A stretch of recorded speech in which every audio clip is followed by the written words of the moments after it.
Supreme court में मखसूस नशिस्तों का केस नज़रसानी दरखास्तों की मंजूरी का तफसीली फैसला जारी कर दिया गया। फैसले में कहा गया है कि मुकम्मल इंसाफ का इख्तियार इस्तेमाल करके पीटीआई को रिलीफ नहीं दिया जा सकता। आर्टिकल 187 का इस्तेमाल इस केस में नहीं हो सकता। सुप्रीम कोर्ट में मखसूस नशिस्तों का केस नज़रसानी दरखास्तों की मंजूरी का तफसीली फैसला जारी कर दिया गया। इसी हवाले से मज़ीद तफसीलात जान लेते हैं। आमिर बलोच हमारे साथ हैं। जी आमिर। जी देखें, जो सुप्रीम कोर्ट पाकिस्तान ने मखसूस नशिस्तों के केस में नजरसानी दरखास्तों की जो मंजूरी का तफसीली फैसला है वो जारी किया है और बाकायदा तौर पर इस तफसीली फैसले में लिखा है कि मुकम्मल इंसाफ का इख्तियार इस्तेमाल करके पीटीआई को रिलीफ नहीं दिया जा सकता। आर्टिकल 187 का इस्तेमाल इस केस में नहीं हो सकता। उसके अलावा उन्होंने यह भी लिखा है कि केस के हक़ाइक़ के तनाज़ुर में 187 का जो फैसला है वो इस्तेमाल नहीं किया जा सकता। उसका इख्तियार और उसके साथ साथ 187 का जो इस्तेमाल है उसको करके फरीक को जो फायदा दिया गया वो अदालत के सामने नहीं था वो फरीक, और इसके साथ साथ जो 187 का इस्तेमाल है तो उसको इस्तेमाल करके अरकान असम्बली को डी नोटिफाई भी किया गया। इसके साथ साथ फैसले में उन्होंने ये भी लिखा कि 187 का जो इस्तेमाल है वो करके रिलीफ दिया गया जो आइन से बाहर था।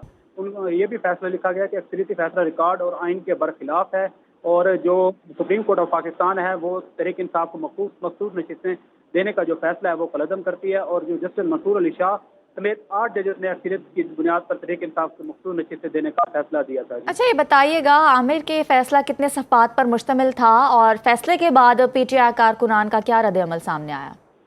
आज ये देखिए 47 सफ़ात पर यह फैसला जारी किया गया और ये अभी कुछ ही देर पहले जारी किया गया है। तो अभी तक जो पीटीआई की जानिब से इसका कोई रद्द-ए-अमल सामने नहीं आया।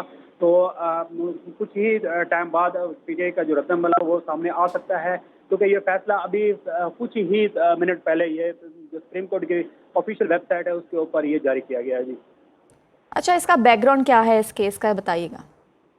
ये देखें, जो इलेक्शन कमीशन ऑफ पाकिस्तान ने जो पेशावर हाई कोर्ट का फैसला मानते हुए डी नोटिफाई किया था, जो मखसूस नशिस्तें दी गई थी पीटीआई को, उसको डी नोटिफाई किया था और उसके खिलाफ जो पीटीआई सुप्रीम कोर्ट में आई थी और सुप्रीम कोर्ट में जाकर पीटीआई को बाकायदा तौर पर इन्होंने दरखास्तें दायर की थी, नजरसानी अपीलें दायर की थी, जिसमें 8 जजेस ने सुप्रीम कोर्ट का जो 8 जजेस हैं उन्होंने फैसला दिया था पीटीआई के हक में, जिसमें मखसूस नशिस्तें इनको दोबारा दी गई थी।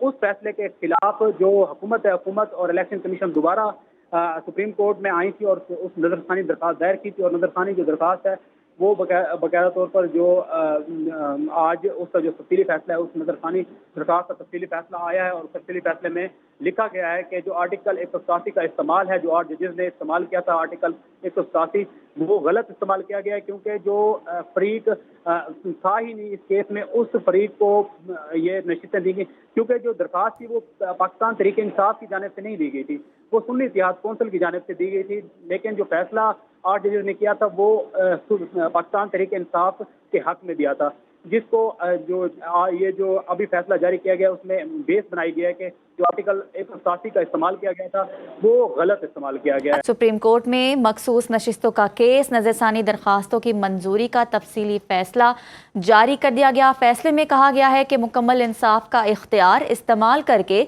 पीटीआई को रिलीफ नहीं दिया जा सकता। आर्टिकल 187 का इस्तेमाल इस केस में नहीं हो सकता। मुकम्मल इंसाफ का इख्तियार इस्तेमाल करके पीटीआई को रिलीफ नहीं दिया जा सकता। सुप्रीम कोर्ट की जानिब से कहा गया आर्टिकल 187 का इस्तेमाल इस केस में नहीं हो सकता। सुप्रीम कोर्ट में मखसूस नशिस्तों का केस जिस हवाले से फैसला आ गया है, नज़रसानी दरखास्तों की मंजूरी का तफसीली फैसला जारी कर दिया गया।